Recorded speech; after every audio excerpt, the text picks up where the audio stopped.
बहुत सावधानी से कथा सुनिएगा और अपने चित्त में उतारिए। शुक्ल पक्ष की नवमी तिथि, बैसाख महीना,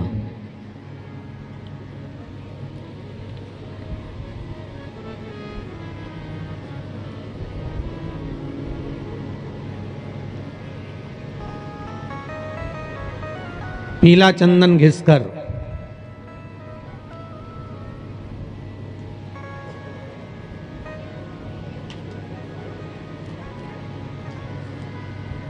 उस चंदन को एक सुंदर पीपल का कोमल पत्ता, कोमल पत्ता मतलब एकदम, एक तो पीपल का होता है कड़ला पत्ता, एकदम कड़क हो जाता है, और एकदम होता है कोमल पत्ता।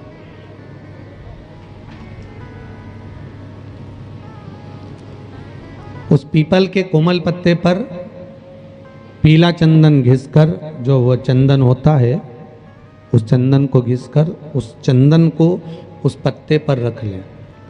और महाराज उस पत्ते को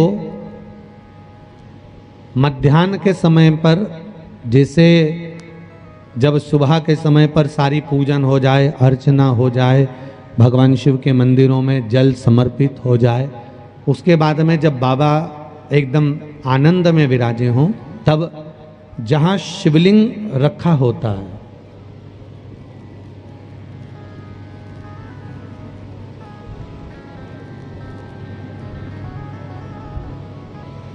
जैसे ये शिवलिंग है और ये कटी भाग जहां शिवलिंग रखा हुआ है, इस कटी भाग पर जहां शिवलिंग रखा है उसके पास में ही 3 उंगलियों से चंदन का लेपन उस कटी भाग पर करना है।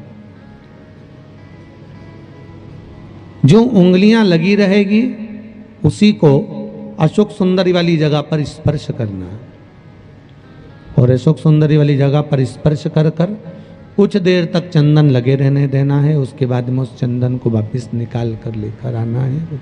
कटी भाग पर जो लगाया गया है उसको भी निकाल कर वापस लेकर आना है। फिर बाबा का स्नान नहीं कराना है, केवल चंदन लेकर आना है, उसी पीपल के पत्ते पर रखकर। एक डिब्बी में उस चंदन को आप रख लीजिए। कुछ दिन जिसकी नेत्र ज्योति कमजोर है, चश्मा लग रहा हो, श्रवण शक्ति कमजोर हो, सुनाई कम दे रहा हो, उसके कंठ से इस ठोड़ी तक उस चंदन का तिलक लगाना प्रारंभ कर दीजिए, और नेत्रों के नीचे थोड़ा सा वो चंदन लगाना प्रारंभ कर दीजिए। लगभग 20 से 22 दिन तक आप उसका प्रयोग करिए, और एक रुद्राक्ष का जल शिव को समर्पित कर कर उस जल का आचमन करना प्रारंभ कर लीजिए। लगभग 22 दिन लगेंगे। धीरे धीरे फिर जाकर डॉक्टर को जांच करा लेना, नेत्र की ज्योति बढ़ना प्रारंभ हो गई है। पर विश्वास के साथ में, भरोसे के साथ में, क्योंकि सबसे मूल अगर कुछ है तो विश्वास मूल है। मानो तो मैं गंगा मां हूं, और ना मानो तो बहता पानी। अगर आपका विश्वास प्रबल होगा, भरोसा अगर प्रबल होगा, विश्वास अगर प्रबल होगा तो भगवान मिलेगा, और अगर विश्वास नहीं है तो परमात्मा नहीं मिल सकता। बैसाख के महीने में नवमी तिथि को माता जानकी का प्रागट्य हुआ है। पृथ्वी से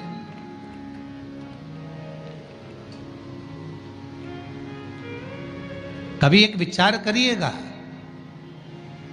कि नरसिंह अवतार बैसाख के महीने में हुआ, कुर्मा अवतार बैसाख के महीने में हुआ, हयग्रीव अवतार बैसाख के महीने में हुआ, परशुराम अवतार बैसाख के महीने में हुआ, माता जानकी का अवतार बैसाख के महीने में हुआ। आखिर बैसाख के महीने में, माधव महीने में इतनी महत्वता क्यों?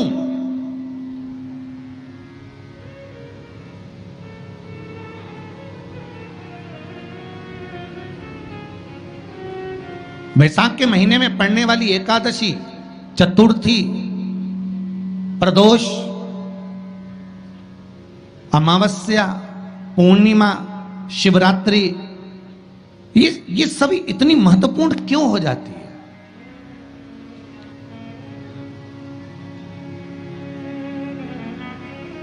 इसकी महत्वता इतनी प्रबल क्यों हो जाती है? किस लिए? क्योंकि बैसाख का जो महीना पड़ता है, सूर्य की संपूर्ण तपन, सूर्य देव अपने पूर्ण तेज के साथ में, पूर्ण तेज के साथ में मृत्यु लोक के निवासियों पर, चाहे जलचर हो, थलचर हो, वायुचर हो, चाहे जो जीव हैं, उस पर जब किरण फेंकते हैं तो संसार का जो मनुष्य है उस पर जब ताप पड़ता है तो ताप पड़ने के कारण उसके मुख से भगवान का नाम निकल ही जाता है, स्मरण नाम निकल ही जाता है। जब उसके मुख से भगवान का नाम निकलता है तो वो भगवान की शरणागति खुद ग्रहण कर लेता है स्वयं।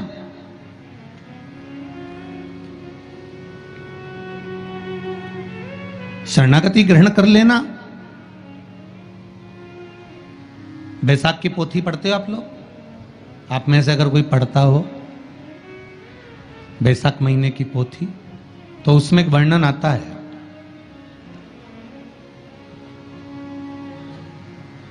गीता प्रेस गोरखपुर के कल्याण अंक में भी आप ये पावन बैसाख चरित्र श्रवण कर सकते हैं।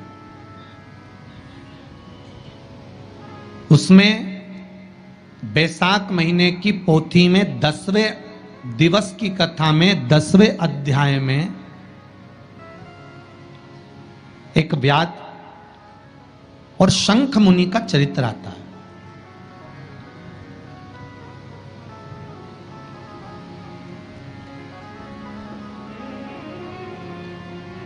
शंख मुनि एक बार निकलकर भगवान शंकर के मंदिर में जल समर्पित करने के लिए जा रहे थे और शिव मंदिर की ओर जाते जाते जाते जाते जाते जाते बीच मार्ग में चलते चलते चलते चलते और वो शंख मुनि जब शिव के मंदिर में पहुंचे, शंकर भगवान के मंदिर में जाकर उन्होंने दर्शन किया।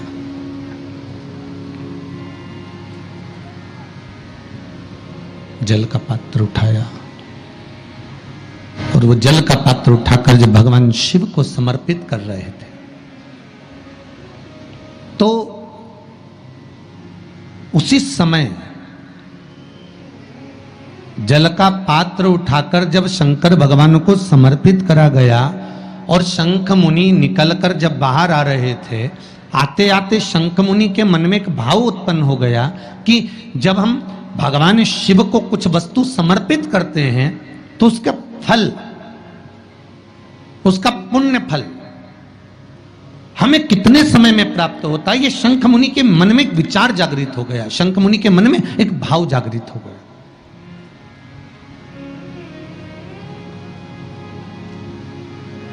कई माताएं पशुपति व्रत करती हैं, कई ऐसी भी माताएं हैं जिन्होंने 2-3 बार पशुपति व्रत कर लिए होंगे। दूसरे को बताया, उसने व्रत करा, उसका हो गया, उसको फायदा भी मिल गया, और ये 3 कर ली, उसके बाद भी कुछ ना कुछ रह गया। तो इसके मन में आया कि बताओ, मैं भी व्रत कर रही हूँ, ये भी व्रत कर रहे हैं, ये भी व्रत को सुन कर रहा है, मैं भी व्रत कर रही हूँ, आखिर बात समझ में नहीं आती। उसको लाभ मिल गया, मुझे लाभ नहीं मिला। उसको लाभ की अनुभूति हो गई, मुझे लाभ की अनुभूति नहीं हुई। तो कभी विचार करना कि तुमने उसको पशुपति व्रत बताया, उसने व्रत किया और बड़े दिल से करा, बड़े बड़े दिल से करा, तुम्हारे बताए अनुसार करा। मतलब तुम्हारी बात पर कितना विश्वास होगा उसको, तुम्हारी बात पर कितना भरोसा होगा उसको। और तुम्हारे बताए अनुसार उसने पशुपति व्रत कर लिया और उसका काम हो गया, और तुम 2 बार, 3 बार, 4 बार, 5 बार कर चुकी तो भी नहीं हुआ। उसका कारण क्या हो सकता है? उसका एक कारण है, तुम्हारी बात पर उसने विश्वास कर लिया, पर तुम अभी विश्वास पूर्ण रूप से कर नहीं पाई हो। तुमने ये सोचा है कि दुनिया कर रही है तो अपन भी कर लो। एक बार महाराज ने बोला है कर लो, देखा जाएगा। पर तुम्हारे बात में वो जागृतता, तुम्हारे पास में वो बल, तुम्हारे पास में वो जागृतता, तुम्हारे पास में वो बल, तुम्हारे पास में वो वेग, तुम्हारे पास में वो बल प्राप्त नहीं हुआ, वो विश्वास जागृत नहीं हुआ। यदि तुम्हारे पास वो विश्वास जागृत हो जाता, वो बल जागृत हो जाता, तो तुमने जब पशुपति व्रत करा उसका फल तुमको मिल जाता। अगर विश्वास जागृत होता तो फल मिल जाता।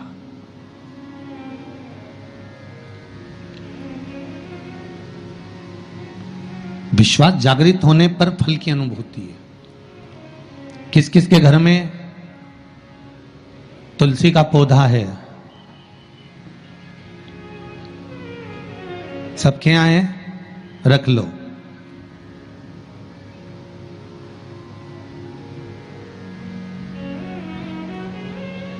कहां लगा है?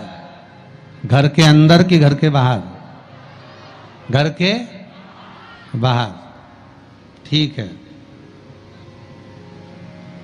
दिया लगाते हो? अच्छा, कौन है वो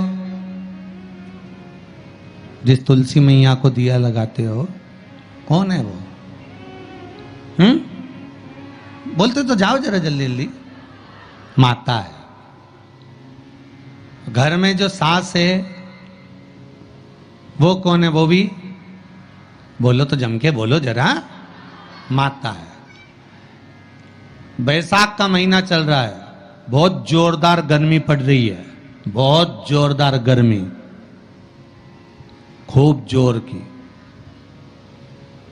तुम्हारी सास की कुर्सी घर के बाहर लगा दो।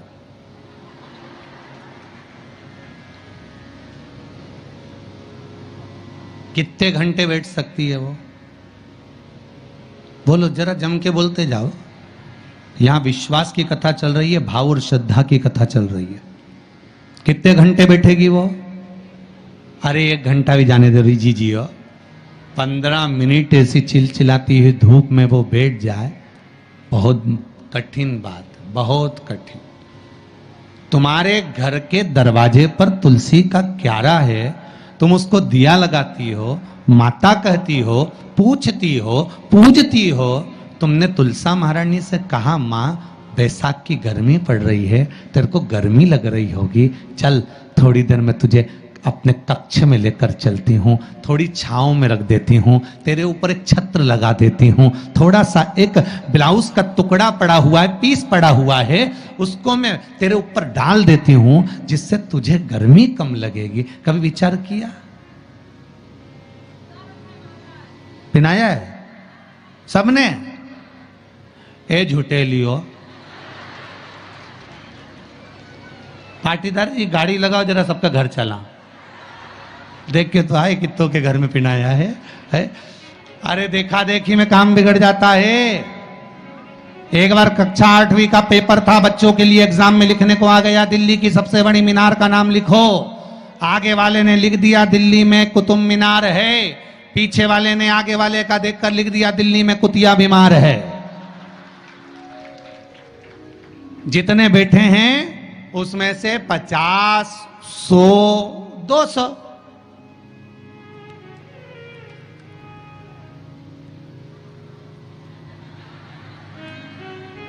अरे बोलो तो सही है, वो उतना बहुत।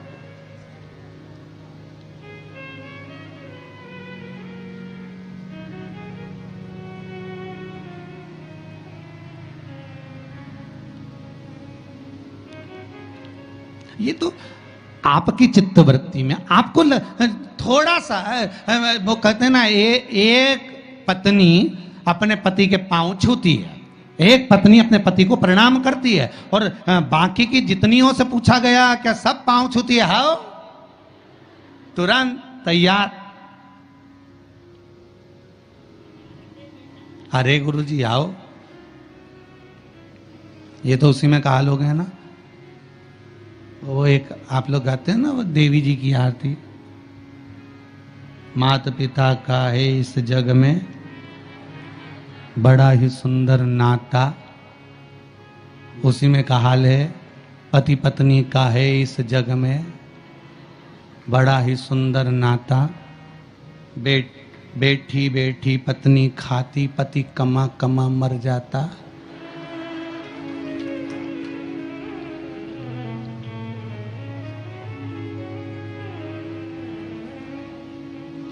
ओके, सारी तनख्वाह निपटाने वाली, बच्चों के नाम पर आइसक्रीम खुद खा जाने वाली। विचार करे सुख का। अब सोचे कि एक उठाया सब ने, हाँ हमने भी डाल रखा है। अरे थोड़ा सा दिल में, हृदय में, चित्त में, मन में भाव लेकर जा, बस थोड़ा सा भी लाए ना, उतने में तो कल्याण हो गया। जैसे पत्र में किसी ने लिखा कि बच्चे शिव मंदिर में जाते हैं, नंदी महाराज के कानों में कुछ कहते हैं, उसको कहना नहीं आता, तो तेरी भाषा से, दिल से, हृदय से, चित्त से, मन से जो कहा भगवान ने उसको स्वीकार कर लिया। आप कहे तो है ना दिल से। शिव मंदिर में जाना, एक लोटा पानी चढ़ाना, शंकर को यदि एक चावल का दाना चढ़ाया, एक मूंग का दाना चढ़ाया, एक फूल की पत्ती को भी समर्पित करा, तो शिव ने उसको स्वीकार करा। शंकर भगवान पर एक बेलपत्र चढ़ाई, शिव ने उसको स्वीकार करा। अब देव तो शंकर को,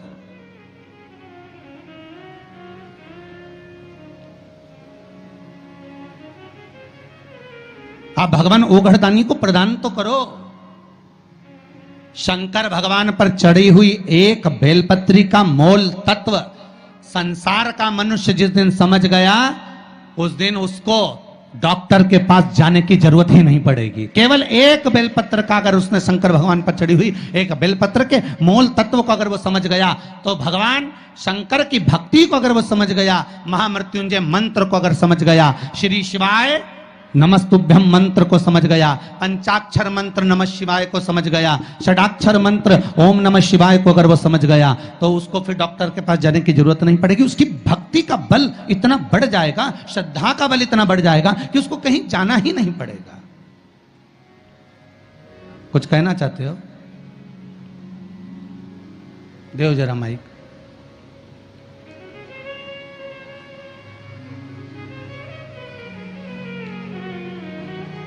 कॉर्डलेस देव संजय।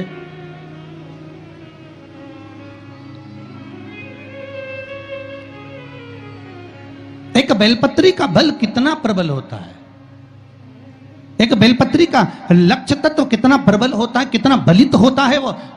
एक बेलपत्र शिव को समर्पित करना। ठीक, पहुंचाओ जरा। क्या नाम है बाबू आपका? चालू करिए उसको। हो गया, चलो।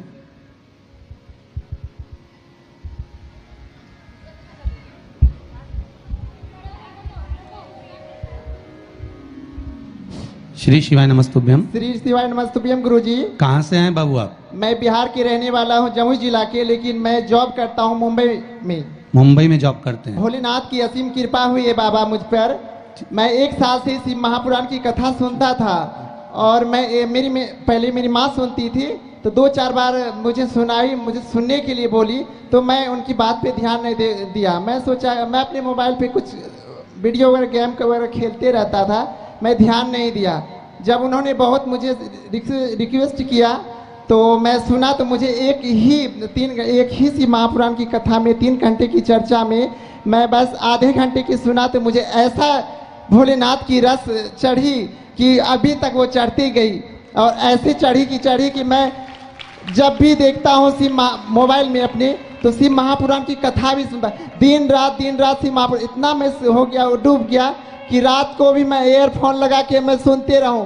अब मेरी माँ देखे सुने तो बोले, अरे तुम तो पागल हो गया। मैं बोले, भोलेनाथ की भक्ति में मैं पागल हो ही गया। जब मैं भोलेनाथ से मैं बोला कि भोलेनाथ, जब आप मुझे शिव महापुराण की कथा सुनने का मौका दिया है, तो एक बार मुझे कथा में पहुंचा दीजिए। लेकिन एक बार आपने उज्जैन में होने वाली थी शिव महापुराण की कथा, वो लॉकडाउन की वजह से कैंसिल हो गई और उस शिव महापुराण की कथा में मैं आने वाला था। लेकिन उस दिन से मैं सोचा कि जब जब कथा होता था, अच्छा इस कथा चला गया, अगले कथा में मैं पहुंचूंगा, लेकिन मैं पहुंच नहीं पाता था। आज अब तो पहुंच गए ना? हाँ, मैं पहुंच गया। बस बाबा पकड़ तो बुला लिए, मैं बहुत है, बाबा की कृपा बनी रहे।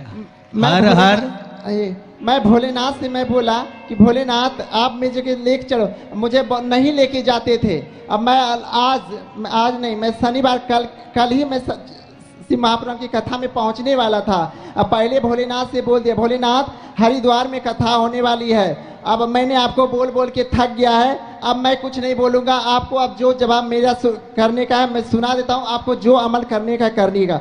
मैं भोलेनाथ को बोला, भोलेनाथ मेरी इच्छा है, मेरी शनिवार से रायसेन में कथा होने वाली है, रतलाम में कथा होने वाली है। मेरी आपसे विनती है कि अगर मैं शिव महापुराण की कथा में नहीं जाऊंगा, अगर नहीं पहुंचाएंगे आप, तो आज दिन के बाद आपकी ना कथा सुनेंगे ना तो हम आपकी चौखट पे पैर रखेंगे। अब तो पहुंच गए, यही शिव की कृपा है। बैठिए। हर हर महादेव की जय। यही शिव कृपा। आप एक बेलपत्र का मोल तत्व, एक बेलपत्र का महत्व, शिव की एक पूजन का महत्व जिस दिन समझ गए, उस दिन जीवन की सार्थकता अपने आप प्राप्त हो जाए। आप उसको समझो तो। शंभु शरणे पड़ी, मांगू घड़ी रे घड़ी, दुख काटो दया करी ने दर्शन। शिव के एक बेलपत्र के नहीं जाओगे कभी डॉक्टर के पास, आप शंकर का भजन तो करो।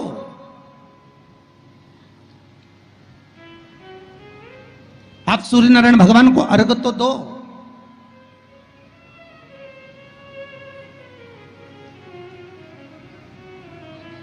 आप एक बेलपत्र शंकर को समर्पित तो करो। जिस बेलपत्र को आप वृक्ष पे से तोड़कर या बाजार में से 5 रुपए की खरीद कर लेकर शंकर भगवान को चढ़ा देते हो, शिव जी के पास जो पहुंच गई, जो अर्पण कर दिया जाता है, भगवान को दे दिया जाता है, वही तो प्रसाद बन जाता है। अरे बोलो जम के। जो शिव जी को दे दिया जाता है, अर्पण कर दिया जाता है, या राम जी को दे दिया जाए, या कृष्ण भगवान को दे दिया जाए, या देवी देवताओं को दे दिया जाए, जो भी हम भगवान को अर्पण करते हैं वो प्रसाद बनता है कि नहीं बनता? अरे बोलो जम के। बनता है ना प्रसाद। तो राम जी को तुमने लड्डू का भोग लगाया तो वो प्रसाद बन गया, उसको तुम लोगों ने खाया कि नहीं खाया? अरे बोलो जम के। खाया। हनुमान जी के मंदिर में ले जाके नारियल फोड़ा, वो प्रसाद बन गया। वो की चिटक निकाल निकाल के तुमने खाई कि नहीं खाई?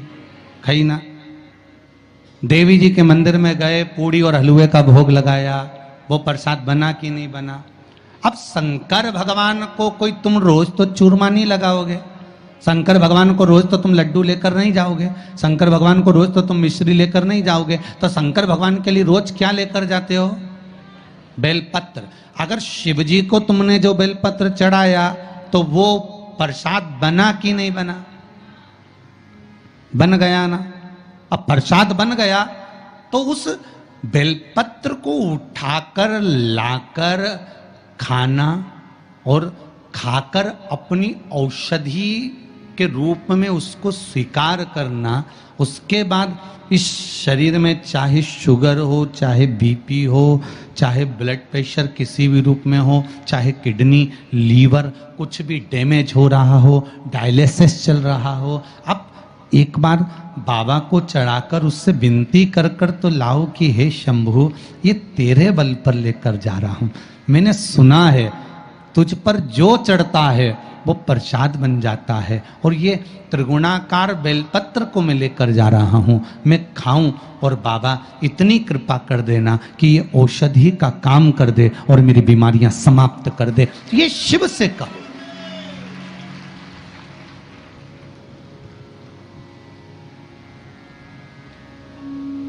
क्यों निर्माल्य बनकर फेंका जाए बेलपत्र को?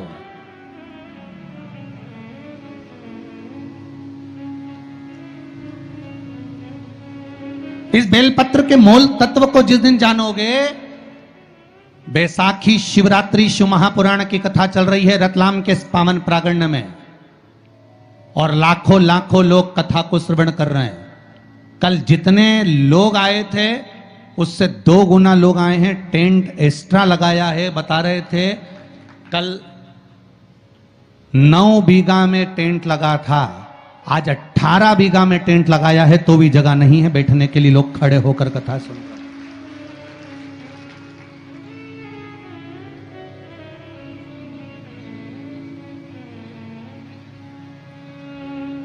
और 18 बीघा के टेंट में भी जगह नहीं। पीछे पुरुष को आप एक निगाह अगर मारकर देखेंगे तो ढेरों में खड़े हैं, इधर देखो उधर देखो, जहां निगाह पहुंच जाए उधर देख लीजिए महाराज।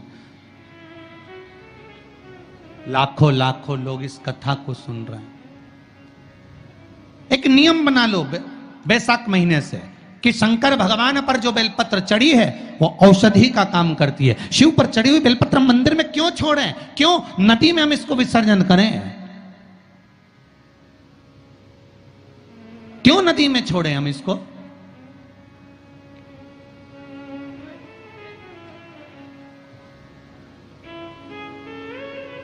उसको उठा लाए, उसका प्रयोग करा, खाया, और उसका जो फल हमें मिला वो जीवन का सुख। हम तो ब्राह्मणों से भी कहेंगे, जितने ब्राह्मण जन शंकर भगवान के मंदिर में पूजन करते हैं, जितने विप्र जन भगवान शिव के मंदिर में पूजन करते हैं, उनको करबद्ध निवेदन, उनके चरणों को प्रणाम कर कर, उनके चरणों को नमन कर कर, उन ब्राह्मणों के चरणों को नमन कर कर निवेदन करूंगा कि आप शंकर जी के मंदिर में कोई प्रसाद बांटो ना बांटो, जो बेलपत्र शंकर जी के मंदिर में चढ़ती है उस बेलपत्र को उठाकर धूप में डाल दो, सुखा लो, पीस लो, और पीसने के बाद उसकी पुड़िया बना लो। उस पुड़िया को प्रसाद के रूप में देना चालू कर दो कि ये खाना चालू करो। किडनी, लीवर, शुगर, बीपी सब धीरे धीरे धीरे धीरे समाप्त होने लगेगा। तुम करो तो।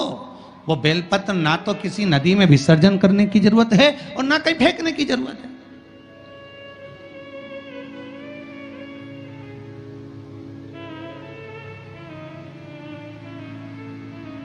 प्रतिदिन भगवान को तुलसी चढ़ाते हो ना? तो रोज भगवान को तुलसी उनके भोग में चढ़ाते हो, उनके सामने चढ़ाते हो, उनके सम्मुख में ठाकुर जी के तुलसी चढ़ाते हो। उठा लाए, प्रयोग में लो, क्यों उसको विसर्जन में डालते हो?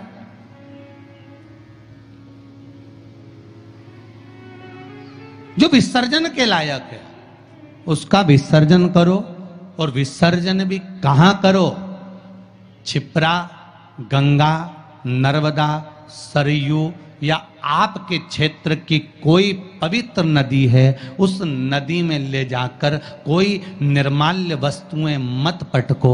आज वैसे ही इस पृथ्वी पर जल स्तर गिरते जा रहा है, उस पवित्र जल को हमें संजोना है। जो निर्माल्य की वस्तु मिले, एकांत में किसी खेत में उसको एक खड्डे में डालकर इकट्ठा करो। जब उसकी खाद बन जाए तो जिस खेत में उसको डालोगे भगवान के प्रसाद को, वो खेत भी उज्जवल आनंद सुख प्रदान करेगा और कुछ ना कुछ अच्छा देना प्रारंभ करेगा। क्यों किसी पवित्र नदी को हम नष्ट कर रहे हैं?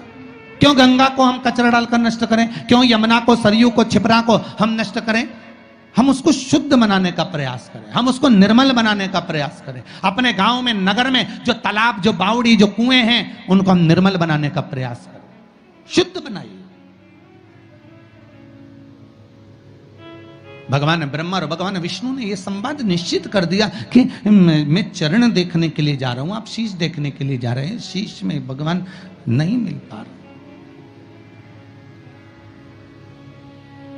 भगवान चरण देखने के लिए गए, चरण ढूंढते ढूंढते ढूंढते भगवान विष्णु सामने प्रकट हो गए। ब्रह्मा जी भी आए, गाय और केतकी के फूल को लेकर आए, पर इनको चरण नहीं मिले। और ब्रह्मा जी ने कह दिया कि मुझे शीश मिल गया।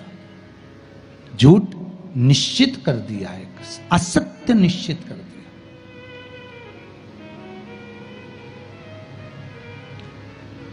जितने झूठ बोलने वाले होते हैं ना, उनसे एक निवेदन है, बोलो। तुम्हारी झूठ बोलने की आदत है ना, खूब बोलो, हमारी तरफ से एकदम फ्री। झूठ बोलो, खूब बोलो। गला पकड़ रहा है बाबू। झूठ बोलो, खूब बोलो, दमदारी से बोलो।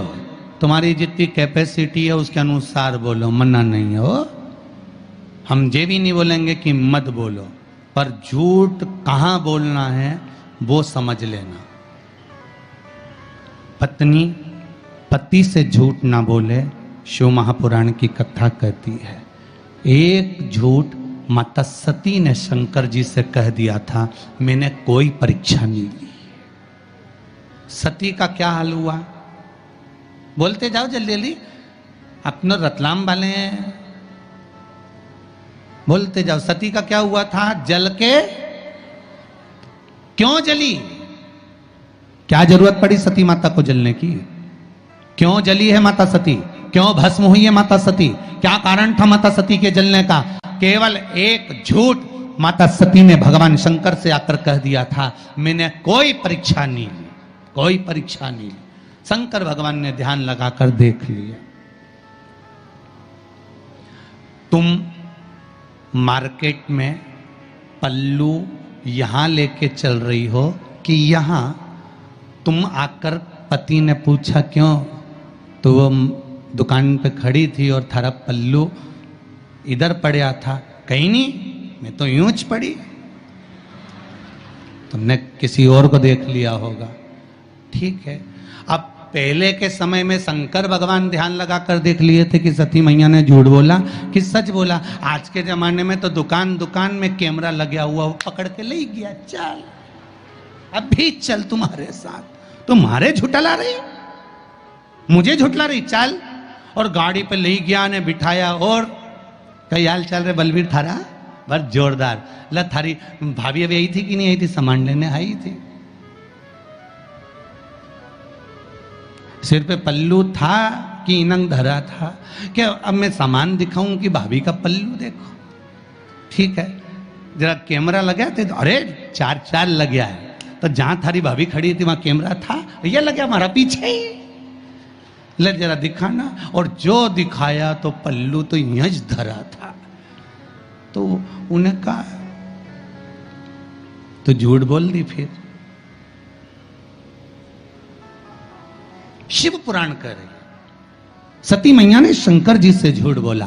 पत्नी कभी अपने पति से झूठ ना बोले। और ये केवल पत्नियों के लिए ही नहीं है।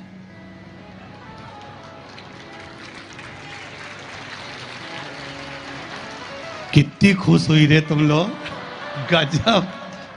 केवल ये पत्नियों के लिए नहीं, पतियों से भी निवेदन है, झूठ ना बोले। पत्नी पति से, पति पत्नी से झूठ ना बोले।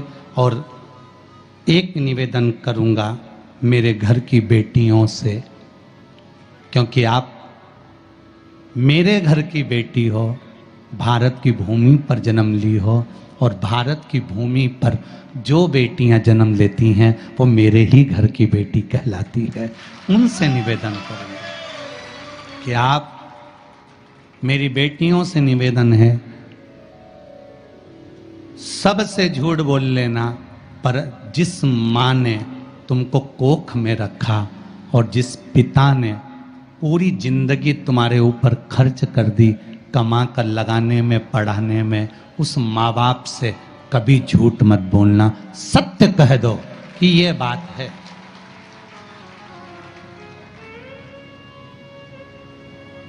निर्णय तुम्हारे माता पिता लेंगे।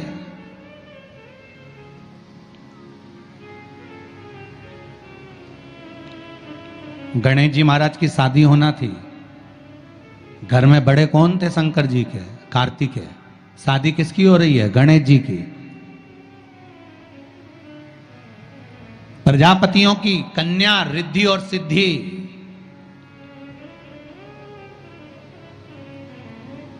जब देव ऋषि नारद ने कहा प्रजापति से बेटियों का विवाह नहीं करना है, करना है, पर मैंने अभी बेटियों से पूछा नहीं है। विवाह के लिए मुझे बेटियों से तो बात करना पड़ेगी ना कि बेटियां विवाह करना है मुझे तुम्हारा।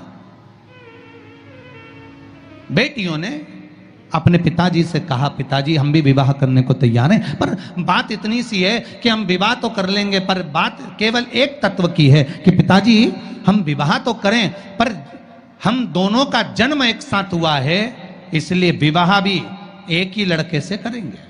ठीक है।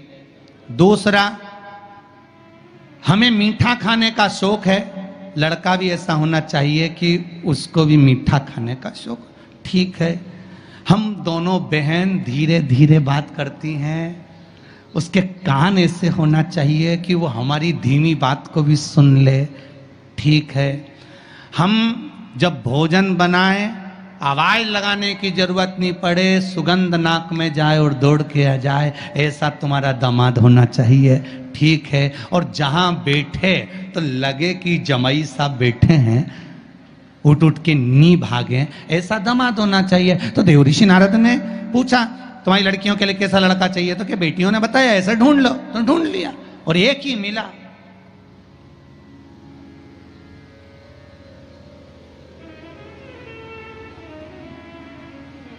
और वो दामाद भी कोई साधारण नहीं था। सब देवताओं की शादी हो रही थी, गणेश जी की शादी नहीं हो रही थी। क्यों? क्योंकि इनको मुंह काय का लगा था? हाथी का। अब जब मुख हाथी का लगा हुआ है तो सबसे पहले प्रथम देवता गणेश जी महाराज थे और सबसे पहले ब्याह शादी में इन्हीं को बुलाते थे। पर दिक्कत एक ही थी कि इनकी नहीं हुई थी ना, तो ये सबका काम बिगाड़ देते थे। अब इनकी पूजन हो रही शादी में, जिनके यहां भी इनको बुलाते हैं वहां शादी में इनकी पूजन होती, और ये अपने चूहों उनको कह देते चूहे को कि चले जा, वो दूल्हे के कपड़े रखे ना पीछे से ही काटिया, और जितने दुल्हन के कपड़े धरे उनके भी कुतरिया, जब कुतर दे। और चूहे जाते और शादी में जो दूल्हा दुल्हन कपड़े पहनते सब कुतर देते हैं। सब शादी में यही हाल। सारी शादी में एक दिन शनि महाराज निकल कर जा रहे थे, तो ब्रह्मा जी ने शनि देव से कह दिया जितने भी दूल्हा दुल्हन की शादी होती है, क्यों शनिदेव अपनी कुदृष्टि इन पर क्यों देते हो? शनि जी ने कहा मैं कहाँ कुदृष्टि देता हूँ, और क्या बताओ, दूल्हा दुल्हन के सारे कपड़ों में आग लग जाती है, सारे कपड़े कुतर जाते हैं, चूहे उनको काट देते हैं, ऐसे छेद पड़ जाते हैं, ये आप नहीं दे रहे तो कौन दे रहा है?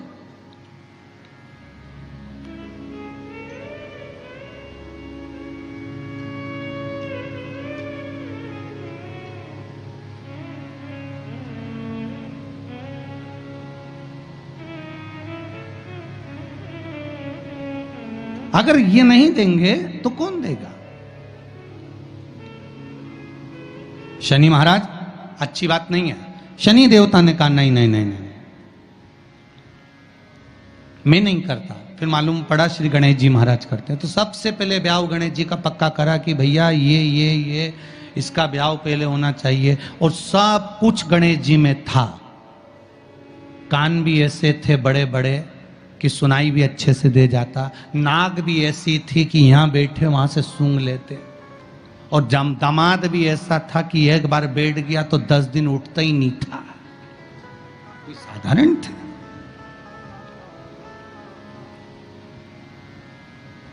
मेरा बेटियों से निवेदन है, पत्नी पति से झूठ ना बोले, पति पत्नी से झूठ ना बोले, बेटी अपने माता पिता से झूठ ना बोले।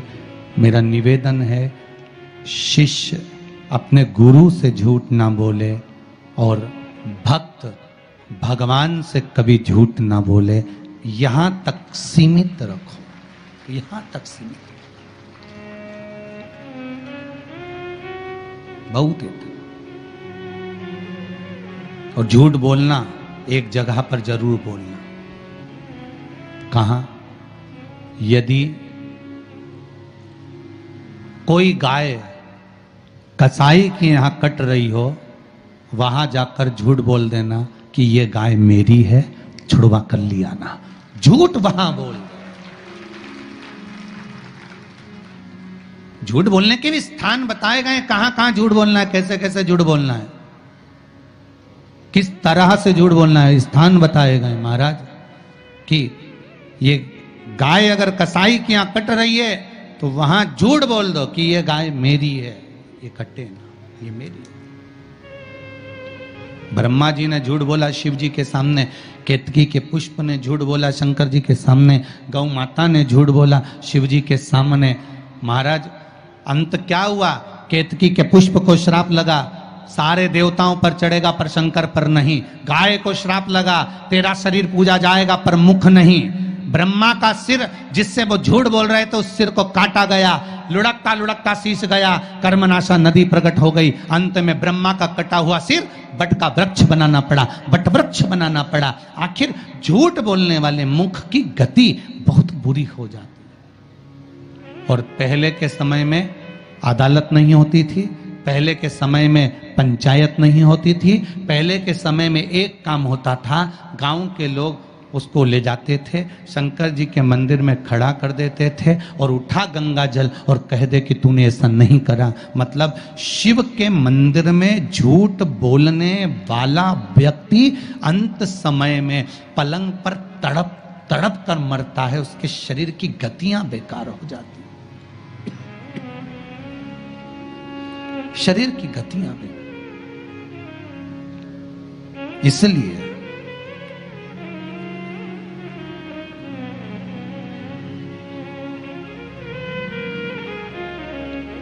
शिव पुराण कह रहे हैं, दाता तेरा मेरा प्यार कभी ना बदले, भोले तेरा मेरा प्यार कभी ना बदले, शंभो मेरा ये विश्वास कभी ना बदले, शंभो मेरा ये विश्वास कभी ना बदले। भगवान के प्रति विश्वास, श्रद्धा, भाव हृदय चित्त से कहा जाए और शिव से विनय करी जाए कि बाबा भोलानाथ है हमारा, तुम्हारा तुम्हारा हमारा, बाबा भोलानाथ है हमारा, तुम्हारा तुम्हारा बाबा भोलानाथ है तुम्हारा हमारा, हमारा तुम्हारा, बाबा भोलानाथ है हमारा, तुम्हारा तुम्हारा। ओ बाबा भोलानाथ है हमारा, तुम्हारा तुम्हारा हमारा,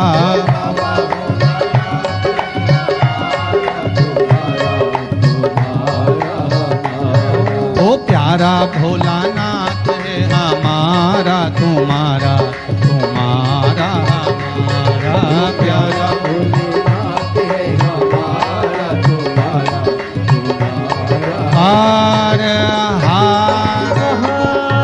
महादेव भगवान शिव की कथा कह रही है, शंकर भगवान का अनुमोदन कह रहा है, आनंद कह रहा है कि जीवन में अगर आप भगवान शिव को कुछ समर्पित कर रहे हो, जीवन में कुछ आप चढ़ा रहे हो,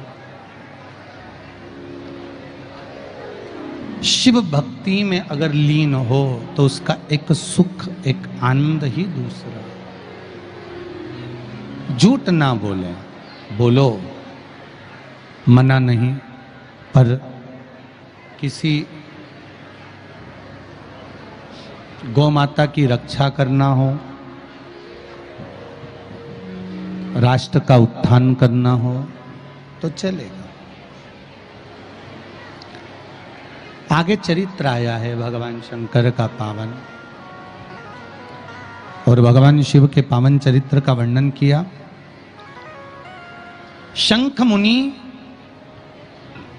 शिव जी के मंदिर में जल चढ़ाकर लौट रहे थे।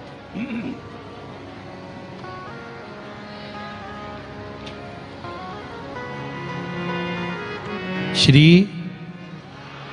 शिवाय नमस्तुभ्यम, श्री शिवाय नमस्तुभ्यम। शंख मुनि जल चढ़ाकर लौट रहे थे। शंख मुनि ने कहा कि फल कितने दिन में मिल सकता, कब प्राप्त हो सकता? बहुत ध्यान से सुनना बैसाखी शिवरात्रि शिव महापुराण की कथा को।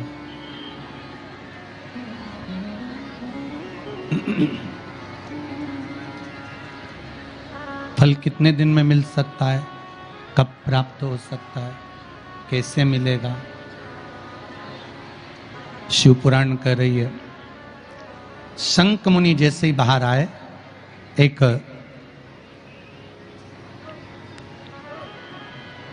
सामने से सर्प निकल कर जा रहा था।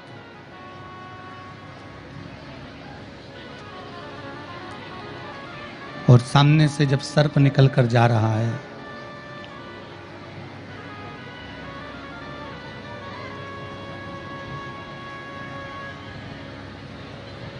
जब सामने से सर्प निकल कर जा रहा है,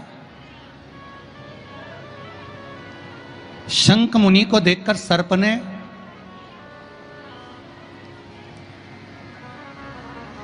एक व्याघ्र और शंख मुनि के संवाद को सुना।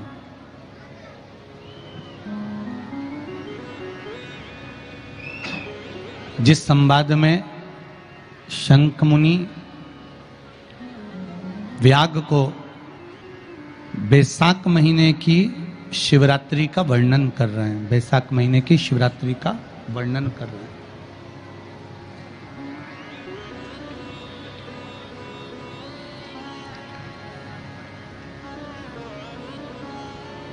उस वैशाख महीने के महत्व को जब सर्प ने सुना, सुनने के बाद में सर्प थोड़ी देर वहां पर देखता रहा शंख मुनि को।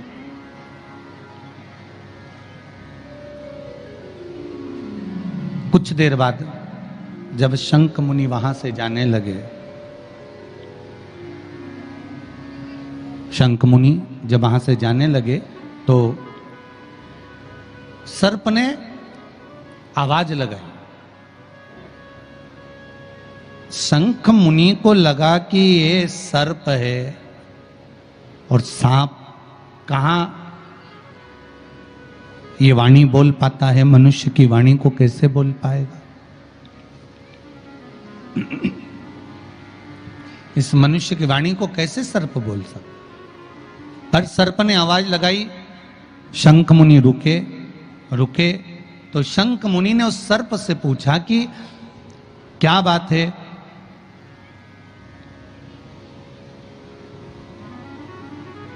कुछ कहना चाहते हो आप? हाँ प्रभु, मैं अपनी दशा आपको कुछ बताना चाहता हूं। क्या कहना चाहते हो? क्या चाहते हो आप कहना? क्या बोलना चाहते हो बताओ।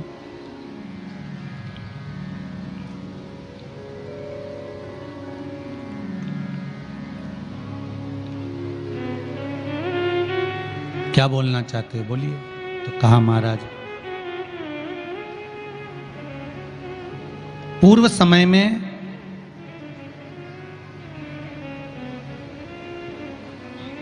कुशित मुनि का मैं पुत्र, मेरा नाम रोचन था। मैं कुशित मुनि का पुत्र था, मेरा नाम रोचन था। महाराज,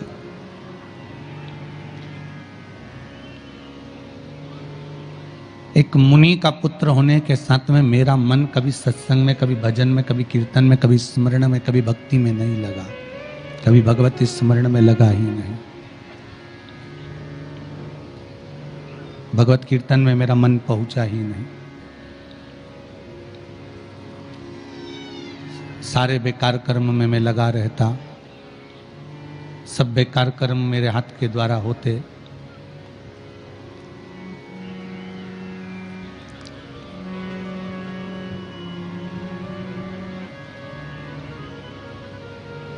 चोरी मैं करता, छल मैं करता, बेईमानी मैं करता, कपट में करता, निंदा में करता, बुराई में करता, सब बेकार कर्म मेरे द्वारा होते।